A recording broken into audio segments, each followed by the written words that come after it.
At ang mga files na yon ay nasa opisina ni Yusek Cabral.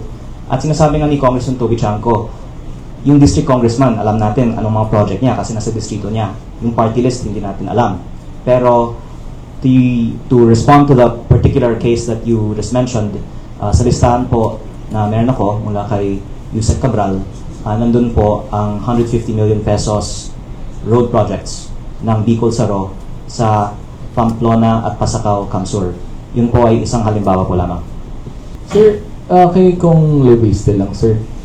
Regarding po dun sa sinasabing listahan na galing kay Yusek Cabral, kasi po, did you accuse Congressman Terry Ridon of having insertions in the 2025 budget? Kasi po may statement po siya ngayon lang po nang briefing.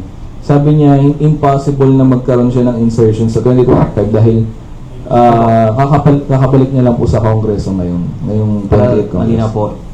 Ang Bicol Saro party list po yung nasa 19th Congress.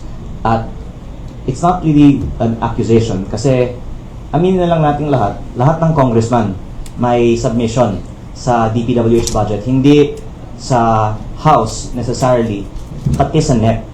At ito po ay hindi inaamin ng DPWH, pero pwede ba aminin ng lahat ng mga congressman, meron tayong sinasubmit sa NEP. At ang mga files na yon ay nasa opisina ni Yusek Cabral. At sinasabi nga ni Congressman Toby Chanco, yung district congressman, alam natin anong mga project niya kasi nasa distrito niya. Yung party list, hindi natin alam.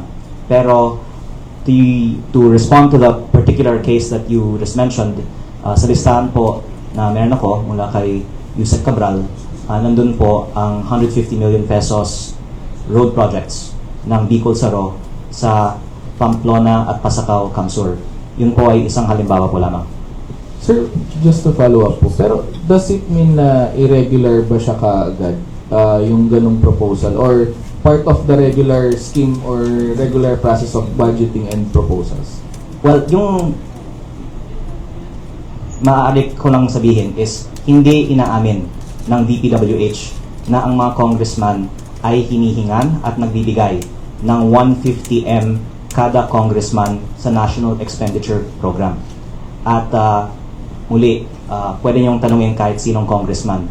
Lahat po kami ay hinihingan ng submission para sa aming mga distrito o party list allocation. Pero officially po, kahit sa 2026 budget hearings, sa NEP, sinasabi nila agency submission yung NEP. Sa 2026 budget hearings po, may isang member of the minority na nagtanong kung ang NEP ay may insertions ba ng congressman, at ang sinagot ng DPWH ay wala dahil ang NEP ay dapat galing sa agency. But insertions are po, hindi naman po yun yung proposals. Kasi po, I think it's just normal, regular lang po, and you're just doing your job as House lawmakers to propose. I don't think it's insertions po ang tawag doon. Dalawa pang excuse me, siguro hindi naman yung issue ngayon dito yung mga insertions at yung process of allocating funds on per district level. So siguro non-issue yan dito. Non-issue ngayon, magugulo lang tayo pagka pinag-usapan natin yung mga insertions, diversions, dahil maraming maraming process na sa budget preparation pa lang nakikialam naman. For example, sa budget preparation sa local districts, nakikialam talaga ako. Kasi gusto ko yung mga proyekto ron tama. Kung pwede kong doktoran lang, sir, sa topic on the files of Yusek Cabral, hindi alam ng taong bayan ano yung 150M submission ng bawat congressman. Kaya kung isa publiko ang mga files na ito, magkakaalaman na ano yung 150M na isinumite ng bawat isa sa amin taon-taon.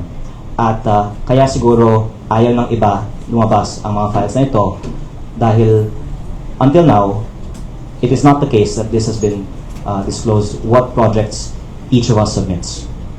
Sir, sorry, pahabol lang. Actually, kaya lang po natanong yun kasi in the context of the files na hawak po ni Yusek Cabral na tinatakot po natin nung una na baka nawala, at sabi po ni Kong Lian ay meron siyang kopya, kaya lang po siya natanong. Sir, just to final question na lang po. Kasi baka po mali yung understanding namin at ng public regarding the process.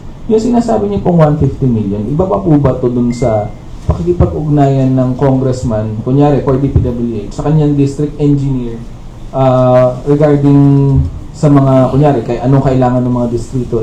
Hiwalay ba po ito dun? Alam niyo, yung amendments, hindi naman masama yan. Actually, kung mayroong mga emergencies, may mga pangangailangan na bigla in a particular district or a particular area or a particular agency, pwede namang magkaroon ng, kaya may period of amendments. Ang pinakamasama lang, sa tingin ko, yung nangyari ng 2025 budget sa BICAM, kung saan doon na nagkaroon ng insertions na hindi na pag-usapan, kundi ang parang nangyari, ang nag-usap-usap lang yung members of the BICAM, at dinidinay pa nung chairman mismo ng Senate Committee on Finance na may participation siya dun sa mga insertion sa BICAM. So yun yung malaking problema. Pero yung amendments sa House, hindi problema, part of the process. Kaya nga may period of amendments. Di ba? Yun o, maliwanag yun. Kung Lian, you mentioned na meron po kayo kopya nung insertions during the BICAM. Will you release that po sa media? Because that's what we need. Another time. But if I could just connect to what Congressman Alonso said. Sagutin ko lang. Kung matutuloy yung investigation na ito, we will call the DPWH, then maybe we can compare the list of the DPWH with the list of Congressman Libiste. Mas maliwanag. Kaya magiging mas malinaw yung magiging resulta ng investigation. Ang nababanggit na ordinary for Congressman to submit is amendment sa House. Pero ang punto ko po ay sa President's budget or agency submission pa lang, meron ng hinihingan sa bawat congressman at nagbibigay naman po ng tig 150M. At ang baka yung iba hindi hinihingan, pero marami po hinihingan. Alam naman po natin yan. At on the record sa budget hearings, dinedeny ng DPWH na nagsal-submit ang mga officials. Kaya importante ang files ni Yusek Cabral para makita natin ano yung isinusumite ng mga congressman sa NEP. Basta ilabas natin yung mga listahan at doon natin makikita. Ang 2025 GAA is 1 trillion. Ang NEP is 721 billion. At ang punto ko po, hindi sa 300 billion addition sa House at sa Senate lang may insertion. Sa 721B, nandyan din po, makikita natin sa files yung mga insertion.